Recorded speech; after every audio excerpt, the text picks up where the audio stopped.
Ration card असूनही हक्काचं धान्य मिळेना आणि सरकारी योजनांचे हेलपाटे मारूनही पेन्शन हातात येईना. याच सरकारी अनावस्थेविरोधात आज जळगावात तहसीलदार कार्यालयावर शिवसेना उद्धव बाळासाहेब ठाकरे पक्षाच्या वतीने एक भव्य आणि धडक आंदोलन छेडण्यात आलं.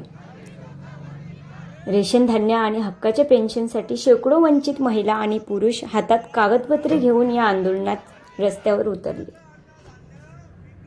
काय नेमक्या मागण्या आहेत तुमच्या? आज खऱ्या अर्थाने ज्या दळभद्री प्रशासनाला कुंभकर्णासारखी झोप लागलेली आहे की आज आपण ड्युट्यांवर येतोय, आज आपल्याकडे एवढे कर्मचारी आहेत तरीही शेकडोच्या संख्येने दररोज लोक कागदपत्र घेऊन फिरतायत आणि त्यांना त्या एक टायमाच्या अन्नासाठी, त्या रॅशनसाठी त्यांच्याकडे वारंवार चक्रा माराव्या लागत आहेत. आणि चक्रा मारण्याचा उद्देश काय? तुम्ही ऑनलाईन करून आणा, ऑनलाईन करून आणल्यानंतर हमीपत्र भरा, हमीपत्र भरल्यानंतर अजून इष्टांक आला नाही, आमच्याकडे पुरवठा यादीत तुमचं नाव आलं नाही, अशा वेळोवेळी ज्या म्हणजे हालचाल न करता फक्त खोट्या आश्वासनं देऊन लोकांना इथून परत करतात. या सर्व समस्यांना त्रस्त होऊन हे महिला मंडळांच्या आमच्या कार्यालयाकडे बऱ्याचशा कंप्लेंट होत्या की भाऊ आमच्याकडे रेशन मिळत नाही. आणि ह्या सर्व गोष्टीला वैतागूनच आज सर्वांनी आम्ही एकत्र आलो. यांचं तकदीर चांगलं आहे प्रशासनाचं. आज पावसामुळे संख्या कमी होती. तुम्हाला परत एकदा तुमच्या माध्यमातून सांगतो, यांनी ऑनलाईन मध्ये जे दलाल बसलेले 1500 रुपये कार्डाचे घेता ते जर वेळेवर बंद केले नाही तर आम्ही त्याच्यासाठी पण मोठा एल्गार पुकारणार आहोत. त्यानंतर हमीपत्र भरा, हमीपत्र भरण्यासाठी पण काही ठराविक एजंट आहेत, ते लोकांकडनं 2-2, 3-3 हजार रुपये घेतात. पण आहेत कंप्लेंट अजून 2-2, 3-3 हजार रुपये घेतात. अजूनही धान्य चालू झालेले नाहीये. दिव्यांग सुद्धा रॅशन पासून वंचित आहे. तिथं आमचा आज सर्वात मोठा तो आहे की तुम्ही दिव्यांगांना तरी सोडा बाबांनो, त्यांना तर त्यांचा अधिकार द्या. बरं तरी सरकार देत आहे, तुम्ही घरातून देत नाहीये. त्यानंतर संजय गांधीच्या काही महिला आहेत, त्यांचे प्रकरण अजूनही पेंडिंग आहेत. काहींचे पगार पडले नव्हते तर काहींना अजून पगारच सुरू झालेली नाहीये. लाडक्या बहिणीचा बट्टा गोळ केला तर किती महिन्यापासून यांना रेशन मिळालं नाही काय सांगणार? मी एकच मिनिट तुमच्या समोरच विचारतो, किती महिने झाले तुम्हाला रेशन भेटलेलं नाहीये? तुमच्या समोरच बोलतो आहे की मागचाच रोष आहे. काय तुमची? आमची मागणी आहे, आमच्या 5 प्रमुख मागण्या आहे. तहसीलदार मॅडम नसतील तर नायब तहसीलदार कोणतरी आमचं निवेदन घेणार. त्यांना आम्हाला तात्काळ ज्यांचा इष्टांक बाकी आहे ते आम्हाला काहीच कारण सांगू नका. बऱ्याच दिवसापासून इष्टांक चालू आहे. मयत लोकांचं धान्य कुठे जातं? ज्या मुलींचं लग्न झालेलं आहे त्यांचं धान्य कुठे जातं? म्हणजे या लोकांना फक्त उल्लू बनवायचे धंदे सोडलेले. स्थानिक राजकारण्यांचे कार्यकर्ते येतात, त्यांचे 5-5, 10-10, 15-15, 20-20 कार्ड कसं काय चालू होता? मग आम्ही पब्लिक म्हणून आम्ही त्याचा आक्रोश आज या रूपाने केलेला आहे. सर्वप्रथम रेशन आमच्या हक्काचं आहे, ते कुणाच्या बापाचं नाही.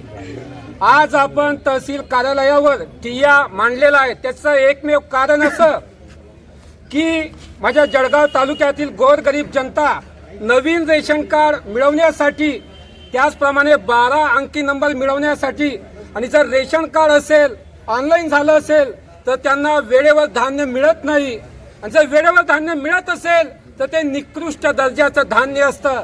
मला आपल्या माध्यमातून सांगायचं आहे, राष्ट्रीय अन्न सुरक्षा कायदा 2013 नुसार, त्याचप्रमाणे जीवनावश्यक वस्तू कायदा 1955 नुसार जर कोणताही रेशन दुकानदार किंवा स्वस्त दुकानदार जर निकृष्ट दर्जाचं धान्य देत असेल किंवा वेळेवर देत नसेल किंवा उद्धटपणाने गरिबांशी वागणूक करत असेल तर तो संविधानिक मार्गाने तो गुन्हेगार ठरतो.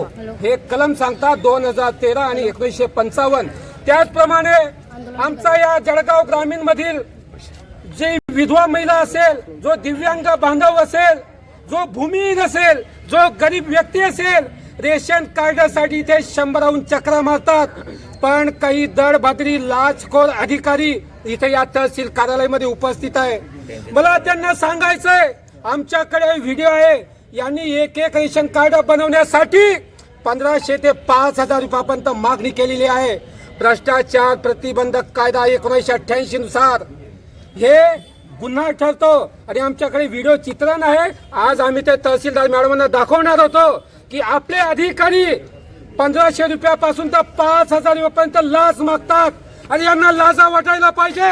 पण आमच्या जे काही मागण्या आहेत, जे नवीन रेशन कार्ड असेल ते तात्काळ सुरू व्हायला पाहिजे आणि ज्यांच्याकडे रेशन कार्ड आहे त्यांना 12 अंकी नंबर लगेच मिळायला पाहिजे आणि ज्यांच्याकडे या दोघी गोष्टी असतील त्यांना सन्मानाने त्यांचं धान्य मिळायला पाहिजे तेही चांगल्या प्रतीचं. आणि या तहसील कार्यालयामध्ये जो भ्रष्टाचार आणि जे दलाल माजलेले आहेत त्यांना तात्काळ तुम्ही थांबवलं पाहिजे. जर हे तुम्ही तात्काळ नाही थांबवलं तर येणाऱ्या काळामध्ये शिवसेना उद्धव बाळासाहेब ठाकरे पक्षाच्या वतीनं तीव्र आंदोलन छेडलं जाईल असं मला आपल्या माध्यमातून सांगायचं आहे. जय महाराष्ट्र. गरीबावर अन्याय, इथं कोणता कागद बनवायला आला तर हे पैसे आणा, ह्याचा सही आणा, त्याची शिक्का आणा. हे कवर चालणार आहे, असं कवर बोलणार आहे, कवर करणार आहे. तुमच्यापासून तुमचं रेशन कार्ड मिळालं नाही. रेशन कार्ड आम्हाला एक कागद दिलेला रेशन कार्डाचा, हा 12 अंकी म्हणून हा कार्ड तुमच्याकडे आहे. तुम्ही रहिवासी दाखला आणा, ते पण आणला. तुम्ही ह्याचा शिक्का आणा, त्याचा शिक्का आणा. 5,000 लागतील, 10,000 लागतील. आज 2 वर्षानंतर आम्ही गहू तांदळासाठी रेशनसाठी तरसतो आहोत, तरी पण आम्हाला रेशन कार्ड भेटत नाहीये, रेशन भेटत नाहीये. का बरं असं? का बरं अन्याय गरीबावर? आमच्याकडे कोणत्या गोष्टीत लक्ष नाहीये.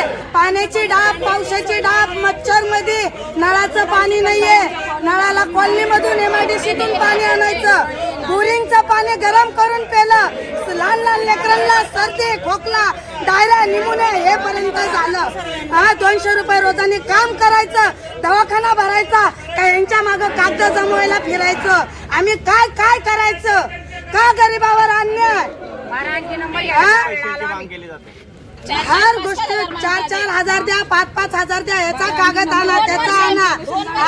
12 अंकी रेशन कार्ड असल्याच्या नंतर बी आम्हाला रेशन कार्ड भेटत नाहीये.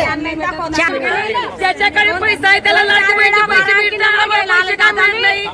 200-300 रुपये घेतले माझ्याकडनं 12 अंकी नंबरचे, तरी माझं कार्ड ऑनलाईन दाखवत नाही. तिथं ऑफिसमधली मॅडम कडे दिलं, आम्ही फॉर्म जमा करून. बाबा आमचे माणसं आहेत का कमवून आणायला? कशाबद्दल देत नाहीत ते आम्हाला राशन? 12 महिन्यापासून रेशन कार्ड केलेलं आहे, 12 अंकी नंबर देत नाही. 12 अंकी नंबर द्यायचा, 12 अंकी नंबर घ्यायला इथं आला तर इथं करत नाही. मग कुठं जायचं? तसं काय सोडून कुठं जायचं आम्ही 12 अंकी नंबर घ्यायला? आमची मुलं काय खातील? कोणाजवळ जायचं आम्ही? पाणी पावसाळ्यात तुम्हाला द्यायला काय हरकत आहे? 3 वर्षापासून परकाम केलंय मी, 20,000 पण अजून मिळालं नाहीये. माझ्या नवऱ्याला 3 वर्ष झालं मरायला, पण अजून त्यांनी काही केलेलं नाही. मग काय करायचंय तहसील काळामध्ये येऊन? नाही काय करायचं? कोणाला भेटायचं? इथं आलं का डायरेक्ट सांगतात आम्हाला माहिती नाही. मग कोणाजवळ जायचं आम्ही?